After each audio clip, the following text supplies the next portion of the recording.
Kristo tumaini letu. Ndugu wapendwa, hii ni misa maalum inayotupa fursa ya kuwaombea wahanga wa machafuko ya uchaguzi mkuu na fursa ya kutafakari juu ya fumbo la kifo na ufufuko. Imani juu ya uzima baada ya kifo ipo kati ya wanadamu tangu uwepo wa wanadamu. Ndio maana kuna madokezo mengi ya uwepo wa uzima baada ya kifo katika mila na desturi zetu za kijadi. Imani hiyo ilikuwepo pia katika dini ya Kiyahudi, na somo la kwanza kitabu cha pili cha Makabayo kinaelezea juu ya imani hiyo katika dini ya Kiyahudi. Katika dini ya Kiyahudi ilikuwa ni marufuku kwa muamini kula nyama ya nguruwe, na wale ambao hawakuwa Wayahudi kwa imani, akiwemo aliyekuwa mfalme nyakati hizo, aliamua kuwalazimisha waamini wa dini ya Kiyahudi kula nguruwe, na aliyekataa alistahilishwa adhabu ya kifo. Kwa somo la kwanza ni simulizi la tukio la vifo vya watoto 7 wa familia moja walioonyesha uimara katika kushika imani yao. Kuna nukuu chache hapa.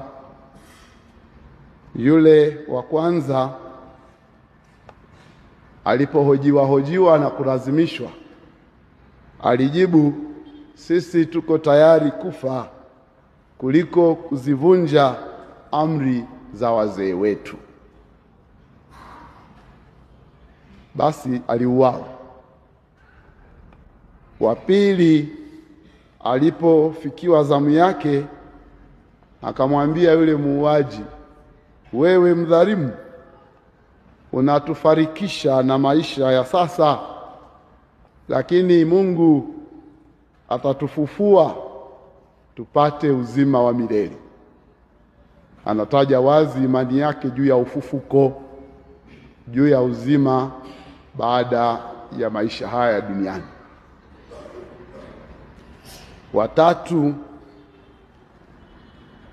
akasema, kutoka mbinguni nilipewa haya yote, nayo yaona na nayo yastahili hapa duniani.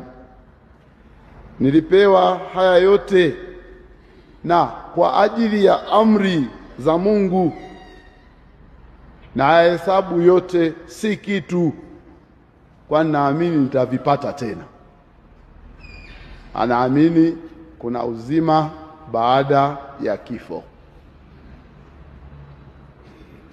Yule wa 4 akasema ni vema kufa katika mikono ya wanadamu na kuzitazamia ahadi za Mungu. Somo letu linaishia hapo alipoteswa yule wa 4, lakini tungeangalia yule wa 5, kitabu cha pili cha Makabayo sura ya 7 aya 16. Yeye alimwambia mfalme moja kwa moja, wewe ingawa ni mtu tu, lakini una mamlaka na unayatumia upendavyo. Lakini usifikiri hata siku moja kwamba Mungu amelitupa taifa hili. Na hivyo ukiendelea kusoma sura hiyo ya 7 ya kitabu cha pili cha Makabayo, utaona vijana wote 7 kila mmoja alionyesha utayari wake wa kufia dini yake, na mama yao shujaa alishuhudia watoto wake wote, na yeye ilipofika zamu yake aliendelea kubaki shujaa. Hakulia tu na kupoteza matumaini, lakini alikuwa shujaa aliyewaambia watoto wake, jinsi mlivyoingia tumboni mwangu mimi sijui, ni huyo Mungu aliyewaleta ndio yeye anayewaita na anayewataka muwe mashujaa. Somo hili linatueleza wazi juu ya imani juu ya ufufuko. Walikuwa tayari kufa kwa sababu walijua kuna ufufuo. Dhana hii ya kifo na ufufuko imetajwa tena kwenye somo la Injili,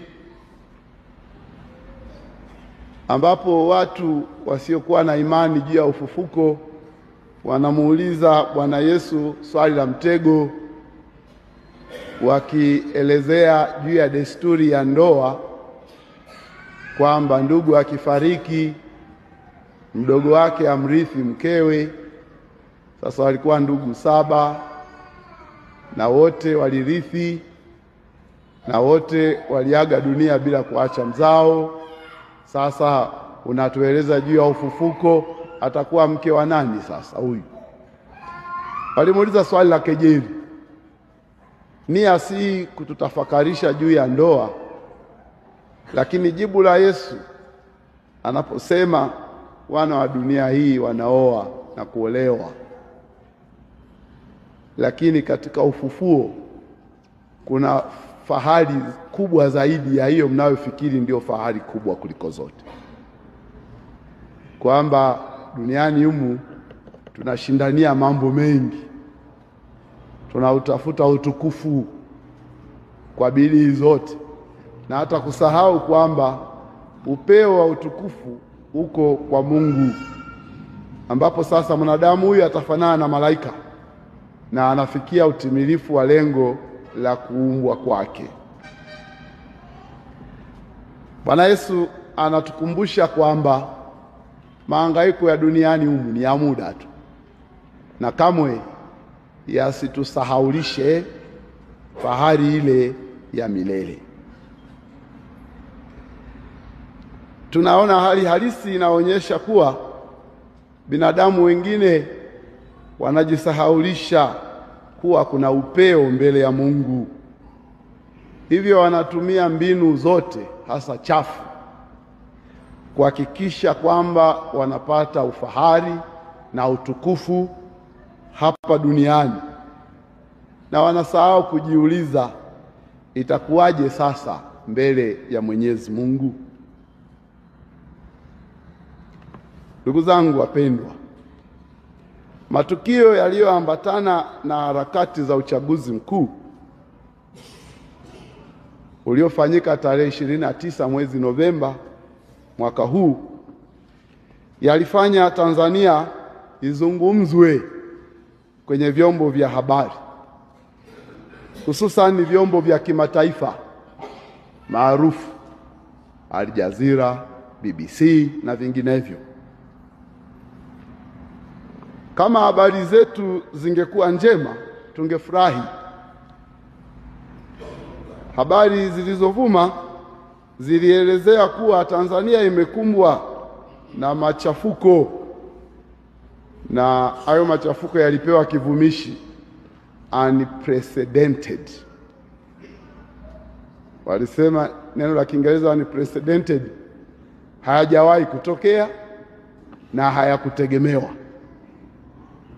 Ndivyo alivyotangaza. Nchi yetu imekumbwa na machafuko ambayo ni unprecedented. Katika matukio hayo kumetokea vifo vya watu wengine wamejeruhiwa,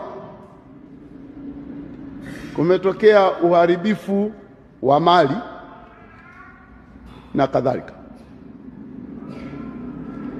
Jimbo letu la Mbeya linalotandaa ndani ya mikoa ya Mbeya na Songwe ni kati ya maeneo yaliyoathirika kwa kiasi cha kuhuzunisha sana. Ndio maana tumeona ni vema tuadhimishe misa hii kumwomba Mungu atupe tunayotamani katika maisha yetu. Madhumuni ya misa hii yako 6. Kwanza, kuwaombea marehemu waliopoteza maisha kutokana na migogoro ya uchaguzi mkuu wa taifa letu, na kupitia misa hii tuwape pole wafiwa. Lengo la pili ni kuwaombea majeruhi waliojeruhiwa kwa namna mbalimbali kutokana na migogoro ya uchaguzi mkuu na kuwapa pole walioathiriwa na matukio hayo. Lengo la tatu ni kumwomba Mungu asaidie jitihada za kuwapata waliopotea kutokana na migogoro hiyo. Tunamwomba atusaidie tuwapate. Wakiwa hai ni vema sana, wakiwa wafu basi walau tuwapate. Lengo la 4 ni kuwapa pole waliopoteza mali zao kutokana na migogoro hiyo. Lengo la 5 ni kutoa rai ya kujitathmini, na lengo la 6 ni kuomba uponyaji kutoka kwa Mungu wetu. Lengo la kwanza, kuwaombea wafu. Mimi binafsi naamini kuwa kwenye migogoro ya uchaguzi mkuu wa taifa letu mwaka huu kumetokea vifo vya watu wenye hatia na wasio na hatia. Kati ya waliouawa kuna watoto, kuna vijana na wazee, kuna wanawake na wanaume, kuna raia na askari. Makundi yote hayo kuna waliouawa. Tarehe 4 Novemba nimeshuhudia kwa macho yangu wingi wa watu usio wa kawaida waliokuwa wananunua majeneza kwenye mitaa ya wauza majeneza. Nimeshuhudia pia misafara ya magari ikisafirisha vilio kwenda nje ya jiji la Mbeya.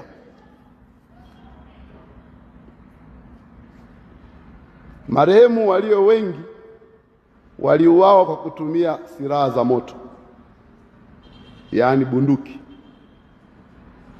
ambazo kwa sheria hutumiwa na askari walioaminiwa na kuapishwa kutumia silaha hizo kwa kuzingatia kanuni za usalama. Ninaamini kuwa wapo waliopoteza maisha kwa sababu walikosa chakula, matibabu na fursa za kusikilizwa. Wapo waliofariki dunia kwa adhabu kali kutoka kwa waliowakabili. Wapo waliopoteza uhai wakiwa wamejihifadhi ndani ya nyumba zao, kwani baadhi ya washika bunduki hawakusita kuzivamia nyumba hizo. Wapo waliopoteza maisha kutokana na kiwewe, trauma au msongo wa mawazo. Baadhi ya wahanga walitekwa nyara au kushambuliwa kabla ya uchaguzi, na wengine mpaka sasa haijulikani waliko. Wengine wamekutwa na madhira haya wakati uchaguzi ukifanyika au ukiendelea. Hawa wote na wengineo ni wahanga wa uchaguzi mkuu. Wahanga hawa wameleta simanzi kubwa nchini Tanzania, kwa kuwa matukio ni mengi kwa wakati mmoja. Hatujui tumpe nani pole na tumwache nani. Misa hii ipo kwa lengo la kutoa pole kwa wote.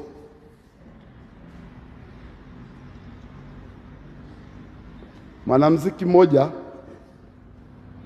maarufu nchini Tanzania kwa jina TX Moshi William na mwenzake Ngurumo wakipigia bendi ya Msondongoma waliwahi kuimba hivi: ukiona mtu mzima analia ujue kuna jambo. Na wakaongeza maneno, tunatoana roho kwa mali alizoacha baba. Maneno ya muziki huu tuyatoe kwenye muktadha wa familia, tuyaweke kwenye muktadha wa taifa letu.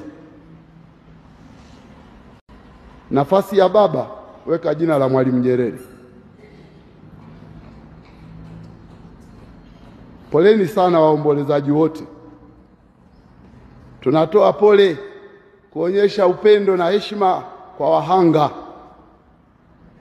kwani tunajua kuwa kila mwanadamu anastahili heshima katika hali yoyote ile na katika tuhuma zozote zile asizoweza kuzikataa, kwani ameondolewa uhai kabla ya kujitetea. Tunasukumwa na imani kuwa Mungu alimuumba mwanadamu kwa sura na mfano wake. Tuna wajibu wa kuheshimu kazi ya Mungu. Raha milele wape Bwana, wapumzike kwa amani. Lengo la pili la misa hii ni kuwaombea majeruhi. Wapo watu waliojeruhiwa kwenye machafuko ya uchaguzi mkuu. Majeruhi wengine waliumizwa kwa silaha au vipigo, na wengine kwa mazingira walimolazimika kuwemo. Wengine wanateseka kwa sababu wametelekezwa. Tunawaombea majeruhi wote wapone kwa msaada wa Mungu. Lengo la tatu la misa hii ni kumwomba Mungu asaidie jitihada za kuwapata watu waliopotea au waliopotezwa. Kabla ya uchaguzi mkuu na wakati wa uchaguzi mkuu, watu kadhaa waliripotiwa kupotea katika mazingira ya kutatanisha. Baadhi wanadhaniwa kuwa wametekwa nyara na watu wasiojulikana. Katika misa hii tunamwomba Mungu aonaye yaliyo sirini atusaidie tuwapate katika hali yoyote. Kama watakuwa hai, tufurahie kupatikana kwao. Kama wakiwa wafu, tuomboleze, tuwazike kwa heshima za kiutu, tuwaombee amani ya Mwenyezi Mungu na kisha tuhitimishe msiba. Anayeendelea kuwaficha anatunyima haki hizo za kiutu. Lengo la nne ni kuwapa pole waliopoteza mali zao kutokana na migogoro hiyo. Katika hekaheka za uchaguzi mkuu kumetokea uharibifu na hata upotevu wa mali za umma